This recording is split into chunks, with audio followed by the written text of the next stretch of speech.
राधे कृष्ण भगवान की देहि मे परमं सुखं रूपं देहि जयं देहि यशो देहि विशो देहि। पूरी ब्रह्मांड के नायक भगवान श्री कृष्ण और उन भगवान श्री कृष्ण वांगमयी प्रतिमूर्ति साक्षात पावन दिव्य श्रीमद् भागवत महापुराण, जो महापुराण की कथा इस परम पवित्र श्रावण मास विद्वान ब्राह्मण देवताओं का जोरदार तालियों से अभिनंदन स्वागत है। पुराणों में जो गोपनीय पुराण, दिव्य पुराण, श्रीमद् भागवत महापुराण की कथा करवाई है, हम ज्योतिष एवं पुरोहित ब्राह्मण सभा का सभी लोग जोरदार तालियों से अभिनंदन, धन्यवाद, साधुवाद करते हैं। बहुत बहुत धन्यवाद। उनके साथ में जुड़े हुए सभी यजमान परिवारों का भी बहुत बहुत अभिनंदन, बहुत बहुत धन्यवाद, साधुवाद। यज्ञ मंडप पर बैठे हुए विद्वान आचार्य गणों, आप सभी का भी बहुत धन्यवाद। और हमारे खास ब्राह्मण सभा का मैं अभिनंदन, स्वागत एवं धन्यवाद करता हूँ। जोरदार तालियों से अभिनंदन। और कथा सुनकर के हमें पुण्य मिलेगा। क्या मिलेगा? पुण्य। अच्छा, जब पुण्य मिलेगा तब क्या होगा? बोले सुख मिलेगा।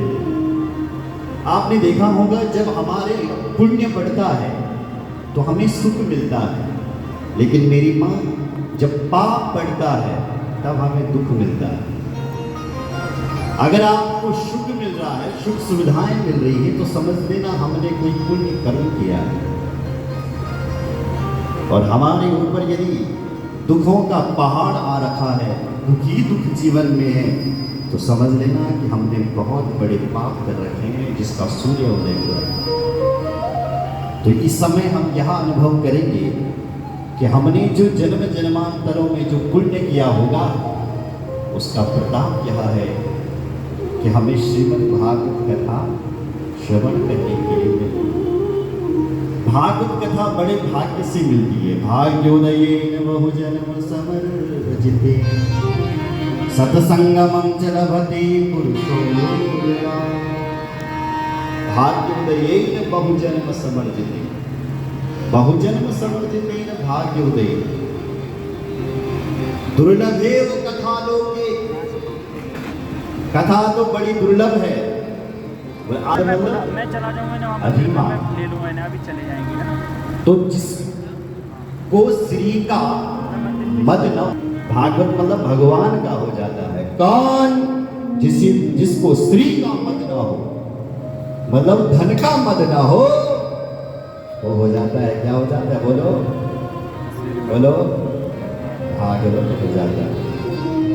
तो जीवन में अभिमान नहीं।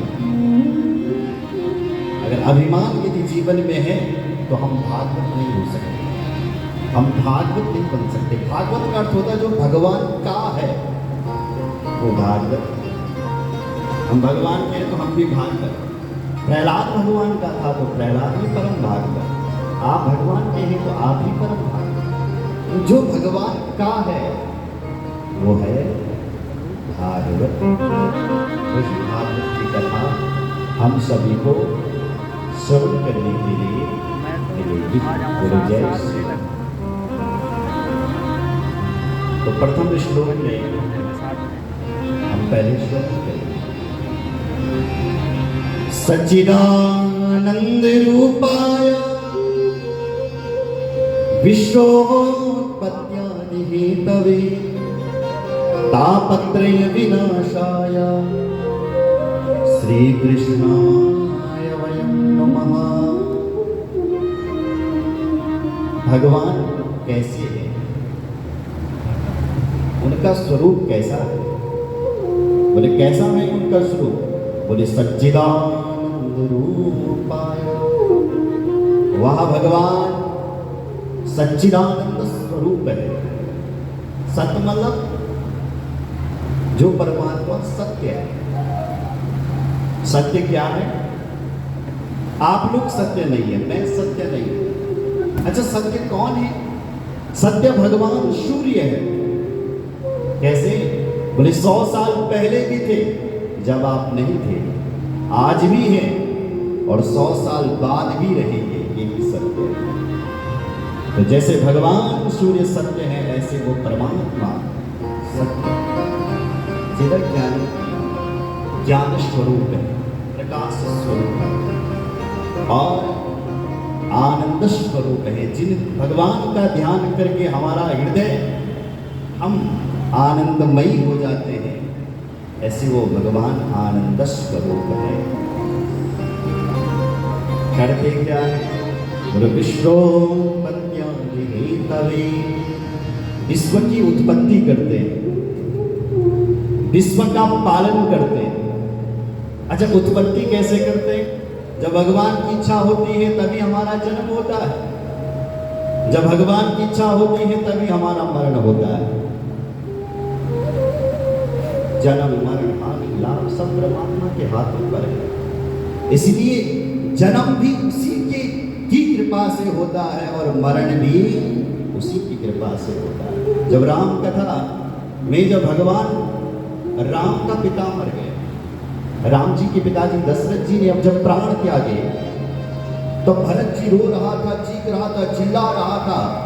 तो उस समय वशिष्ठ जी समझा रहे थे, अरे भरत, मरना और जन्म लेना अपने हाथ की बात है, इसलिए तू क्यों रो रहा है? जन्म मरण हानि ये सब परमात्मा के हाथ में। बोलो जय श्री राम। इसलिए जो भगवान विश्व की उत्पत्ति करते हैं और पालन भी करते हैं। अच्छा, पालन कैसे करते हैं? बोले जब आप अपनी मां के गर्भ में थे तब आपका पालन किसने किया था? भगवान ने ही तो किया था। एक आप्यायनी नाम की नाड़ी है, उससे सारा रस ग्रहण करते रहता है बच्चा मां की पेट। और पालन कैसे किया?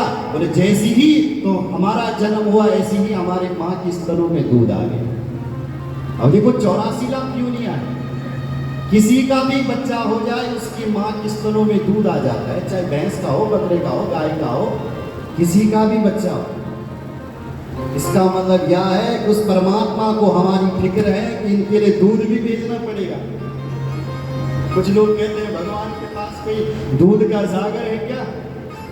अरे भाई, दूध का सागर नहीं है। तो जो 84 लाख योनियां, अभी गिनाऊंगा मैं बीच बीच में कौन कौन से 84, जो 84 लाख योनियां हैं, इतनी योनियों के लिए जो दूध आ रहा है, दूध की सप्लाई हो रही है, कहां से आ रही है? इसका मतलब वो परमात्मा पालन करता है। बोलो जय श्री राम। और समय आने पर वहां भगवान संहार भी करता है। बोलो जय श्री राम। अब आपकी समझ में आ गया होगा कि कैसे भगवान विश्व की उत्पत्ति करते हैं और कैसे पालन करते हैं और कैसा संहार। अब आते हैं तापत्रय विनाशाय श्री कृष्णाय वयं नमः। ऐसे भगवान की शरण में आ जाओ। बोले क्या होगा? तापत्रय विनाशाय। जो 3 प्रकार के ताप हैं, दैहिक, दैविक, भौतिक ताप, जिनको बाबा तुलसी ने कहा। हमारे यहाँ उन्हीं को कहते हैं आध्यात्मिक ताप, आदि दैविक और आदि भौतिक। आप समझेंगे कि आध्यात्मिक ताप किसे कहते हैं? ये 2 प्रकार के होते हैं मेरी, एक शारीरिक और एक मानसिक। शारीरिक ताप क्या है? जो शरीर में हो गया, जैसे बुखार आ गया, फोड़ा हो गया, फुंसी हो गया, तो ये किस में हो रहा है? शरीर में हो रहा है। ये है शारीरिक ताप। एक होता है मानसिक। मानसिक किसे कहते हैं? कुछ लोग कहते हैं बोले भैया हम तो शरीर से स्वस्थ हैं, एक गोली नहीं खाते, क्या करें, क्रोध बहुत आता है हमें, बहुत क्रोध, मतलब मानसिक बलिदान, मानसिकता, तो इसी को कहते हैं आध्यात्म। तो भगवान के चरणों में आ जाओ, शारीरिक और मानसिक ताप आपको नहीं सताएगा। ये हो गया आध्यात्मिक। आदिदैविक मतलब जो अपने द्वारा नहीं, देवताओं के द्वारा किया जाता है। आप कैसे समझेंगे? जैसे एक किसान खेतों पर खूब मेहनत करता है, अनाज बोता है, क्यारी निकालता है, फिर रुपाई करता है, निलाई गुड़ाई करता है, धन भी बहुत अच्छा निकलता है। तो लेकिन मेरी माँ जैसे ही काटने का समय आया, आकाश से ऐसे ओले पड़े मोटे मोटे, सारी फसल। अब ये किसके हाथों पर है?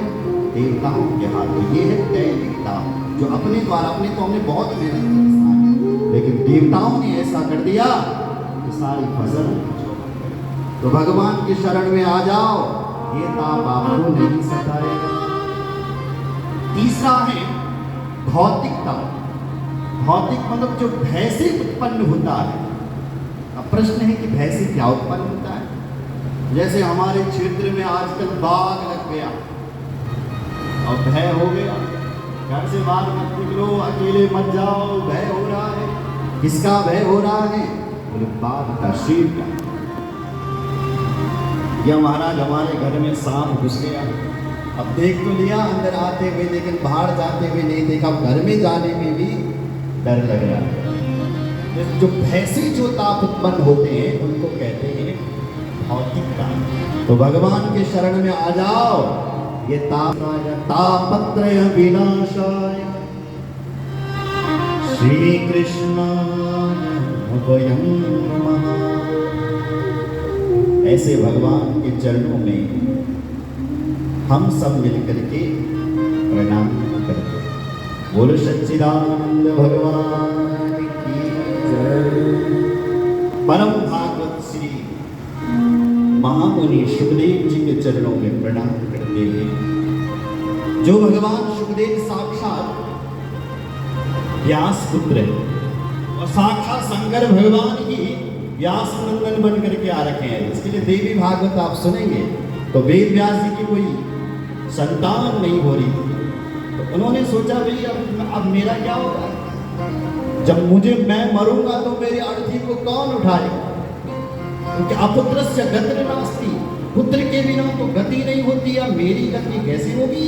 तो इसके लिए वेद व्यास जी ने कठोर तप किया और कहा कि मुझे ऐसा पुत्र जो जिसकी कभी मौत ना हो, और ऐसा पुत्र मुझे दे दो। भगवान शंकर ने कहा ऐसा बेटा देना असंभव है, इसलिए मैं ही तुम्हारा बेटा दूंगा। तो शंकर जी ही सुखदेव बनकर प्रकट हुए हैं। ऐसे भगवान सुखदेव के चरणों में हम प्रणाम करते हैं। नैमिषे सूतमासेन मविवाद्य महामतिं कथामृतरसस्वादा कुशलः शौनको ब्रवीत्। नैमिषारण्य की वो पावन भूमि जहां पर श्री सूत जी महाराज 88,000 ऋषियों को ये कथा सुना है। नैमिषारण्य किसे कहते हैं? जहां पर एक एक निमिष का महत्व हो उसका नाम नैमिषारण्य। जहां हमारा ये मन, मेरी मां, ये मन हमारा बहुत चंचल है, तो जिस भूमि में जाकर के ये मन ठहर जाए, रुक जाए, सावधान हो जाए, उसी भूमि को ही नैमिषारण्य